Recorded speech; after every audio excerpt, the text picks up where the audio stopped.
तबीयत पहले से भी खराब थी। जिस वक्त उन्होंने सजा पड़ी है और जेल में गए हैं तो उन्हें लेटने की जमीन पर लिटाया गया है, जबकि न्यायपालिका के ये स्पष्ट आदेश हैं कि चिकित्सीय उन्हें सुविधाएं दी जाएं। उनकी तबीयत ठीक नहीं, चिकित्सीय सुविधा में एक पलंग भी आ सकता है कि अगर उन्हें एक बेड दे दिया जाता या अस्पताल में मरीजों के जो पलंग हैं उनमें से ही कोई उन्हें पलंग दे दिया जाता तो शायद वो उनकी तबीयत इतनी नहीं बिगड़ती। एक तो पहले से ही खांसी थी, फिर अब उन्हें बुखार भी हो गया है, शायद ठंड लगने की वजह से, जमीन से जो ठंड पहुंचती है इस वजह से। मैंने कल भी उनसे मुलाकात की कोशिश की थी क्योंकि लगातार मीडिया में खबरें आ रही थी कि उनका स्वास्थ्य ठीक नहीं है।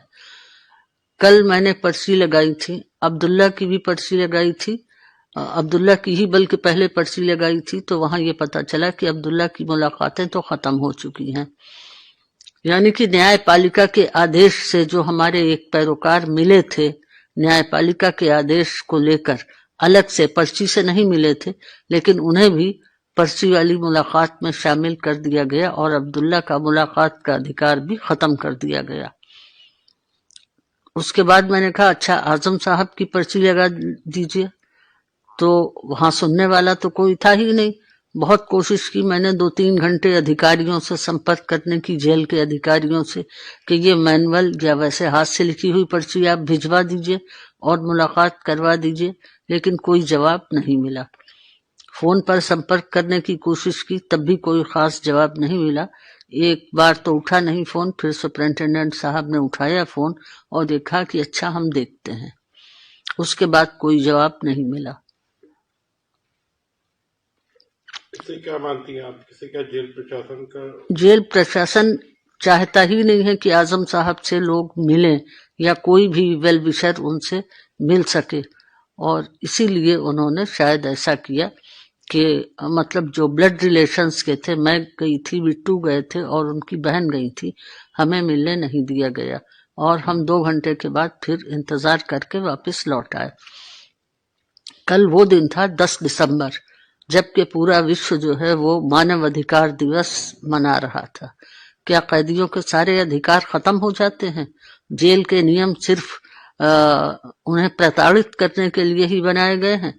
जब भी हम किसी बात की मांग करते हैं कोर्ट से या कुछ, कोर्ट बुलवाता है उन अधिकारियों को और वो जेल मैनुअल का हवाला देते हैं। हर चीज में जेल मैनुअल के नियम जो हैं उनकी व्याख्या जो है वो जिस तरह से आप करना चाहें कर सकते हैं। जेल के नियमों की व्याख्या इस तरह से भी की जा सकती है जिस तरह से मतलब कि कैदियों को ज्यादा से ज्यादा तकलीफ ना हो, इस तरह से भी नियमों की व्याख्या की जा सकती है। क्या कैदी इंसान नहीं है? दूसरी चीज मैं ये कहती हूँ कि न्यायालय के आदेशों की भी अवहेलना की जा रही है। अभी कुछ दिन पहले 4-5 पैरोकार और कुछ लोग मिलने के लिए गए थे, कोर्ट से परमिशन लेकर गए थे और यूनिवर्सिटी की सैलरी भी बटनी है, उसके लिए भी जब कोर्ट की परमिशन होगी तभी सिग्नेचर वगैरह होकर आ सकते हैं। तो न्यायालय ने उन लोगों की परमिशन दी थी, 5-6 पैरोकारों को और लोगों को, लेकिन मिलने नहीं दिया गया। यहाँ पर मैं जरूर कहना चाहूंगी कि न्यायपालिका के नियमों तक की अवहेलना की जा रही है। इससे न्यायपालिका के सम्मान में कमी आती है और मुझे अफसोस के साथ ये कहना पड़ रहा है कि मुल्क अराजकता की तरफ बढ़ रहा है। कोर्ट से फैसला आया है आज, उनको उसमें दोष मुक्त किया गया है, उसको लेकर क्या कहेंगे? आज सेना को टिप्पणी का मामला था। मैं कोर्ट का शुक्रिया अदा करूंगी कि उन्होंने बरी किया है मेरे पति को, क्योंकि मेरे पति ने ऐसी कोई बात नहीं कही थी, बात को गलत रुख दिया गया था। उन्होंने सिर्फ वही कहा था जो कि अखबार में छपा था और इसके लिए मैं